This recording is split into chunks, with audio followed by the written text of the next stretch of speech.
आपल्याकडं अनेक वर्षापासून CHB असेल, PPP असेल, ES असेल किंवा कंत्राटी असेल, हे लोक कार्यरत आहेत. आम्ही शैक्षिक महासंघाच्या वतीनं माननीय मंत्री महोदयांना ही सुद्धा विनंती केलेली होती की मोदीजींचं स्किल इंडियाचं स्वप्न जर आपल्याला पूर्ण करायचं असेल तर आपल्याकडची ही कंत्राटी पदं जी आहेत, ही कंत्राटी पदं पूर्ण वेळ पदामध्ये कन्वर्ट करा. पदाची संख्या वाढवा. येणाऱ्या आढाव्यामध्ये पदाची संख्या वाढवा. अगदी क्लास 2 ची पदं फार कमी झालेली आहेत.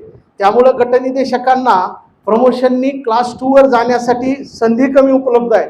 क्लास 2 ची पदं वाढवली पाहिजेत, म्हणजे गटनिदेशक प्राचार्य होतील आणि शिल्पनिदेशकाचं गटनिदेशक होण्याचं प्रमाण वाढेल.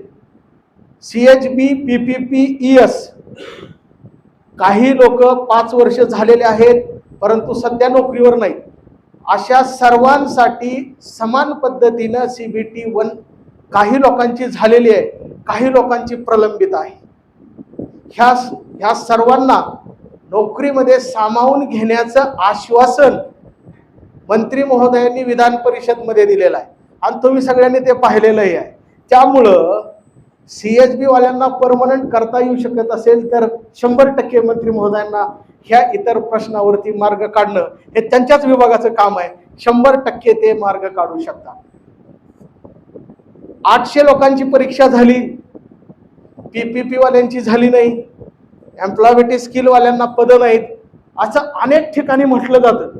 अनेक अधिकाऱ्यांनी या बाबतीमध्ये वरिष्ठांची दिशाभूल सुद्धा केलेली आहे, हे आढळून आलेलं आहे.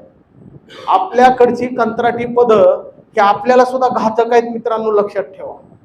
आपल्याकडे जास्तीत जास्त पदं ही परमनंट असायला हवीत, तर आपल्याला बदलीसाठी संधी मिळू शकेल, जास्तीच्या संधी उपलब्ध होऊ शकतील, प्रमोशनसाठी पण जास्तीच्या संधी उपलब्ध होऊ शकतील. त्यामुळं तुम्ही ह्या मागणीसाठी सुद्धा आग्रही राहिलं पाहिजे की कंत्राटीची पदं ही शासनाचा निर्णयच आहे की एक पद अनेक दिवस कंत्राटी राहू शकत नाही, कालांतराने ते पद पूर्ण वेळ करावं लागतं.